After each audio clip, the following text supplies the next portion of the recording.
Hola, je suis Angélique d'Animae, coach d'âme et praticienne en soins énergétiques. Après des années à l'hôpital comme technicienne de laboratoire, j'ai choisi de remettre du sens dans ma vie. Aujourd'hui, j'aide les femmes sensibles à sublimer leur relation avec leur cheval parce que ton cheval n'a pas besoin d'une cavalière parfaite. Il a surtout besoin que tu sois toi, simplement toi, libre et authentique.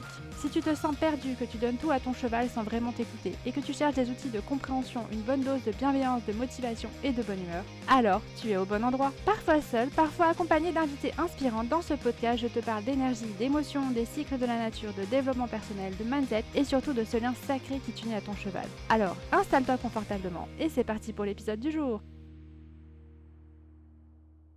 Bon, aujourd'hui, je suis de bonne humeur, je suis plus malade, j'ai beaucoup d'énergie, donc ça risque de dépoter et en plus on va parler du couple que peut faire la femme feu avec, tous les autres éléments. Donc, pour rappel, l'élément feu, il est en lien avec la joie, avec l'amour, la communication, l'enthousiasme, le fait d'être aussi quand elle est en déséquilibre, des trucs d'agitation, de la nervosité. Mais souvent, c'est une personne qui est chaleureuse, qui est passionnée et passionnante, qui est expressive, je vais y arriver, qui est rapide, dans ses décisions, dans ses mouvements et qui peut manquer par moments de concentration et avoir un peu de mal à gérer, son côté, drama queen, voilà. Donc on va regarder un petit peu donc comment cette femme, feu peut, interagir avec les différents éléments.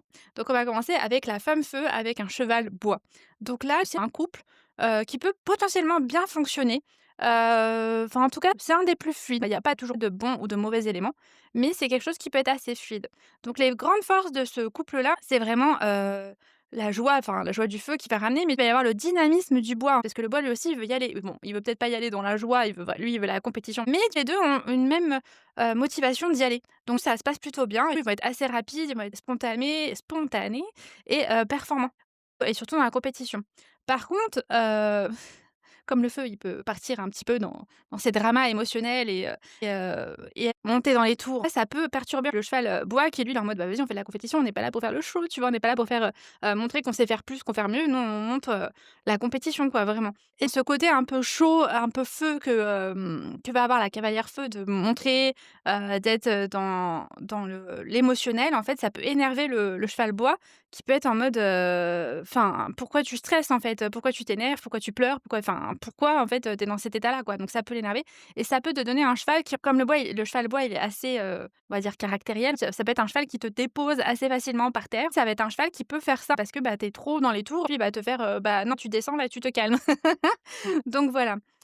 Les faiblesses que ça peut avoir, ce couple-là, c'est vraiment, bah, comme les 2, ils sont tout le temps un peu à fond, ils peuvent s'épuiser mutuellement parce que, bah, ils sont tout le temps en train de faire des trucs. Ça peut aussi créer, de la fatigue physique chez l'un et chez l'autre, avec des crampes musculaires, des choses comme ça, parce que vraiment les 2 ensemble, bah, ils sont trop à fond. Donc ça, c'est pour l'énergie du couple feu-bois. Pour l'énergie du couple feu-feu. Alors là, c'est pareil, c'est un feu d'artifice. Sur le papier, ça pourrait bien fonctionner, sauf que pas forcément. Parce que, bah, il suffit que la femme feu soit vraiment, haut dans les tours et qu'elle soit au taquet, bah, le cheval feu, s'il est pareil, en fait, ça peut donner, ça explose. Donc les 2, ils ont la grande force de vouloir, jouer, de vouloir communiquer, d'être en connexion avec l'autre. Enfin, vraiment, ils y mettent tout leur cœur, voilà. Ils s'ils arrivent à se canaliser un petit peu tous les 2, à être dans des beaux feux et pas des «feux ardents» entre guillemets, ça peut donner des shows de spectacle absolument magnifiques parce que les 2 vont irradier, enfin ça va être magnifique. Sauf que, bah, les 2 ils sont vraiment hypersensibles, donc ils vont être vite nerveux, vite anxieux. Donc par exemple, pour une compétition de spectacle, ça peut être la femme feu qui est avec lui, elle va stresser parce qu'il a stressé et du coup, bah, lui il va se dire: «Bah, ma cavalière elle stresse donc moi aussi je stresse» et c'est un espèce de cercle vicieux et il va falloir vraiment ramener de l'énergie de la terre dans ces cas-là pour ancrer tout ça parce que sinon c'est vraiment un cercle vicieux, voilà.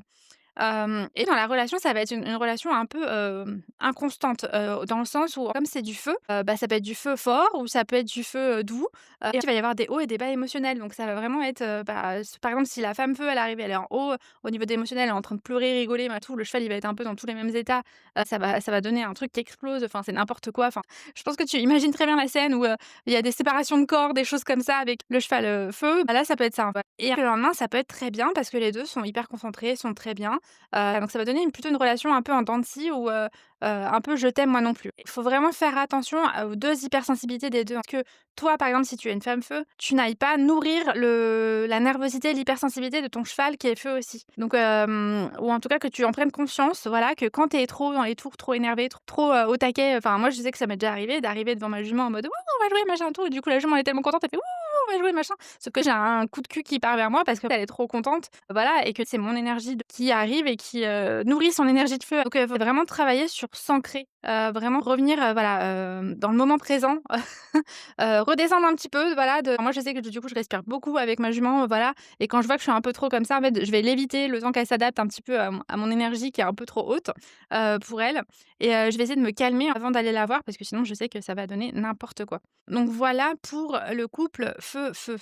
Pour le couple feu-terre, donc là, c'est plutôt un bon couple, pas le feu, donc lui, il va toujours être au taquet, avec ses émotions, dans la joie, la bonne humeur, voilà, on fait des jeux, machin, tout. Mais il va se retrouver avec, un cheval terre qui est plutôt en mode, tranquille, quoi. On y va tranquille, voilà et ça va l'obliger à le calmer et c'est pour ça que ça peut être vraiment une belle relation. Ça peut un petit peu énerver, la personne feu parce que tu te retrouves avec un cheval qui avance pas, qui veut pas jouer, qui veut pas machin et qui est pas assez expressif, qui est machin. Mais en même temps, quand tu te retrouves avec un cheval feu, en face de toi, bah et que tu es feu, là, tu exploses dans tous les sens. Oui, c'est un peu frustrant parce que des fois, enfin, ils sont mous pour nous, enfin voilà, mais en même temps, ça nous ramène, vraiment dans le moment présent et alors le truc, c'est qu'en «faiblesse» entre guillemets, le cheval terre, il peut être un peu, saoulé par l'énergie du feu. Parce que, bah, lui, il est là, tranquille, enfin voilà, on se détend et tu as le feu qui est là, qui est en mode: «Ben, vas-y, on fait des jeux, vas-y, on va à gauche, vas-y, on va à droite, vas-y, on fait ça».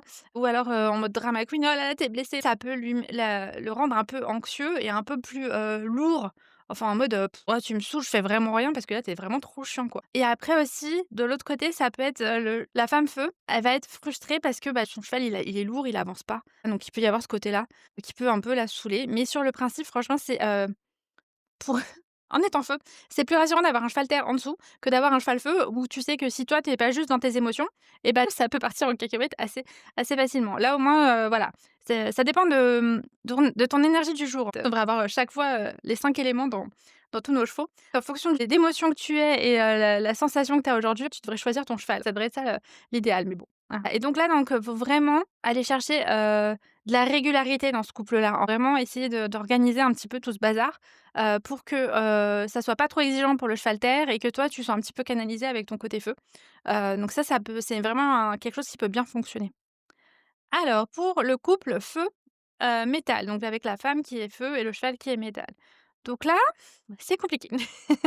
Mais ça peut bien se passer. Parce qu'en fait, la femme feu, elle va ramener de la légèreté, de la chaleur à un cheval métal qui est un peu renfermé sur lui-même, un peu éteint, voilà, un peu trop dans la structure. Mais en même temps, elle a ce côté, très joyeux, on y va à fond, qui peut perturber vraiment le cheval, métal et que comme on l'a vu, il peut se mettre dans sa bulle.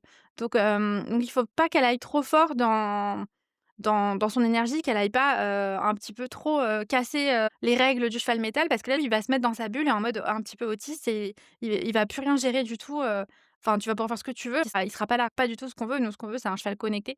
Donc il faut vraiment, ramener, mais doucement. Alors c'est compliqué pour le feu, mais ramener tout doucement un petit peu de joie dans tout ça, pour l'aider à lâcher prise. Un cheval métal, il a beaucoup de mal à lâcher prise et tu vois? Et c'est un cheval avec le cheval métal, c'est un super outil d'aller travailler en liberté. Parce que lui, il est pas trop pour s'exprimer, pour être libre dans le sens, proposer des choses naturellement de lui tout seul. Ça, c'est quelque chose qu'il a beaucoup de mal, le cheval métal. Et toi, avec ton feu, tu vas, proposer des jeux, des machins, des trucs comme ça et lui, ça va l'aider à ouvrir cette facette qu'il n'a pas forcément naturellement. Et pour vous aider tous les 2, comme le feu, il est assez imprévisible, le mieux pour toi, dans ta relation avec ton cheval, c'est vraiment, d'essayer OK, tu lui proposes des jeux, des machins, mais toujours, par exemple, je sais pas, c'est les 10 premières minutes, où vous travaillez ensemble en liberté et comme ça, lui, il sait enfin, ça rentre dans son cadre. Il sait que pendant 10 minutes, on fait des jeux, mais pendant ces 10 minutes, il se passe ça. Donc ça peut être intéressant de faire ça, avec un cheval métal, pour lui donner de la clarté sur ce qui va se passer et la prévisibilité et essayer d'utiliser un peu ton intuition pour voir quand c'est trop pour lui, parce que le cheval métal, tu vas vraiment devoir regarder des signes subtils pour voir si ça va ou si ça va pas. Donc vraiment regarder, ouais, je pense que je suis allée un peu trop fort, quoi. Maintenant pour le couple feu, donc là, c'est aussi challengeant parce que, le feu, il est toujours à fond et l'eau, elle est en mode, «Non maman, c'est cool, tranquille» et puis facilement j'ai peur. Donc c'est hyper compliqué. Le cheval haut, tout ce qui est un peu trop, ça le fait «exploser» entre guillemets, mais exploser de peur. Donc il va vraiment que tu travailles sur à être un feu doux, un feu, calme, et que tu travailles sur ton intuition, enfin vraiment interpréter les micro-signes aussi comme le cheval métal. Ah là, si je suis allée trop loin, avec un cheval haut, il faut vraiment que tu apprennes à tempérer en fait, ton tempérament pour pouvoir, gagner sa confiance et que petit à petit après tu puisses lui mettre un petit peu plus de jeux ou des choses comme ça, mais parce qu'il a confiance en toi. Mais déjà, faut déjà gagner, c'est vraiment cette confiance-là, parce que ta joie, ton agitation et tout ça, ça peut vraiment déclencher de la panique et de la fuite. Ça peut vraiment, lui faire vraiment peur. Autant un cheval feu et un humain feu, du coup là ça explose, mais parce qu'on est trop à fond. Le cheval, il peut vraiment, vraiment avoir peur donc voilà et ça peut générer un stress, chez le cheval haut. Et il sait pas quoi gérer. Enfin, la personne est en train de courir, par exemple, dans lui, déguisé en dinosaure ou je sais pas quoi. Enfin, lui, non, non, il est pas capable de gérer des trucs comme ça. Donc faut vraiment qu'il ait confiance en toi et que tu y ailles étape par étape, vraiment petite étape par étape pour au fur et à mesure monter en intensité. En plus, quand ton cheval, il va partir en peur, comme toi, tu es quelqu'un, d'émotionnel, toi aussi tu vas partir en peur. Tu vas faire: «Ah putain, il a peur, moi aussi j'ai peur» et puis c'est comme avec le cheval feu, c'est un peu le cercle vicieux. Il faut faire attention aussi à ce que, comme tu peux pas, entre guillemets, «faire des trucs de fou» avec ton cheval, haut, enfin, tant que tu as pas gagné la confiance, il faut que tu y ailles doucement. Il faut vraiment, que tu fasses attention à ce que ça éteigne pas complètement ton feu, tu vois? Que tu t'empêches de faire tout ce qui est toi, parce que tu sais que ça va faire peur à ton cheval. Non, tu petit à petit, tu ramènes des petites étapes. Par exemple, il a peur de la flaque d'eau, OK, tu vas pas directement dans une rivière. Tu vas travailler sur des micro trucs peut-être par terre, sur l'eau, voilà, avant d'aller faire, du cross avec des bidets à sauter. On va y aller par crescendo. Il faut que tu le félicites, tu le récompenses, dès qu'il avance, dès qu'il fait quelque chose et que tu le rassures et vraiment, faut vraiment travailler sur cette notion de confiance que tu dois créer avec lui. Donc voilà, là, on a fait le tour avec, la femme feu et les 5 éléments. Donc on peut dire entre guillemets que les couples qui marchent le mieux, ce sont les feux bois et les feux terre. Parce que, ils sont dans la même énergie, d'y aller, d'avancer pour le feu bois et vraiment, la terre va vraiment aider, à ancrer, la personne qui est feu. Ceux qui sont un peu plus compliqués, on va dire que c'est, le feu métal, parce que, c'est vraiment les antipodes et le feu-feu quand on est tous les 2 en mode, up, là aussi ça peut être compliqué. Donc vraiment quand tu es une personne feu, ce qu'il faut que tu travailles sur toi, c'est vraiment que tu arrives à te canaliser, à remettre de l'énergie dans la terre. Il faut que tu t'entraînes à ralentir. Donc moi, je sais que, par exemple, comme je te disais pour ma jument, quand j'arrive et que je suis trop en mode taquet, je vais pas la voir parce que je sais que ça va être n'importe quoi. Et après, quand je sais que je suis dans cette énergie-là, je vais faire exprès de ralentir, donc ma façon de la brosser, de lui parler, tout, je vais faire exprès de faire attention. Enfin, je sais que j'ai cette énergie-là, je descends mon énergie. Et c'est, travailler beaucoup aussi avec la respiration. Là, parce que, quand on est en mode, au taquet, souvent on a tendance à respirer de façon haute, à respirer avec un peu en apnée là. Que là, j'essaie de redescendre dans ma respiration, de faire la respiration ventrale un peu plus et plus lente, d'allonger mes respirations aussi. Ça, c'est quelque chose que j'essaie de faire. Et après pour me canaliser, parce que sinon je pars dans tous les sens, ce qu'il faut faire, c'est vraiment, essayer de faire un plan. C'est bien d'y aller à l'instinct, machin et tout, mais si tu as pas de plan, ça peut partir en cacahuète. Genre tu dis: «Ah je vais monter, finalement je vais partir en balade». Au final, tu fais rien. Plutôt essayer de t'organiser. Donc là, moi, je sais que c'est quelque chose que j'essaie de vraiment de faire, régulièrement, c'est d'aller dans tous les domaines de ma vie, pas qu'avec mon cheval. C'est vraiment d'essayer de planifier et d'organiser, tel jour je fais ça, même si je respecte pas le truc, mais au moins j'ai une idée de là où je vais. Parce que j'ai 1000 idées à la seconde et j'ai même 1000 choses à faire et on peut vite se perdre. Donc comme ça, on sait que tel jour, on doit faire ça avec son cheval, qu'il y a un programme établi, un petit peu. Ça fait un peu de perte de spontanéité et de joie, mais en tout cas, ça aide à structurer et à pas faire n'importe quoi. Donc là, on a fini le tour pour les 5 éléments. J'espère que cet épisode t'a plu. Comme d'hab, tu peux me laisser un commentaire, une petite note ou me dire ce que tu en as pensé et bien sûr, tu as toujours accès au quiz. Je te les remets dans la description pour que, si, ça t'intéresse de savoir ton élément ou si tu n'as pas encore fait le quiz, tu puisses le faire.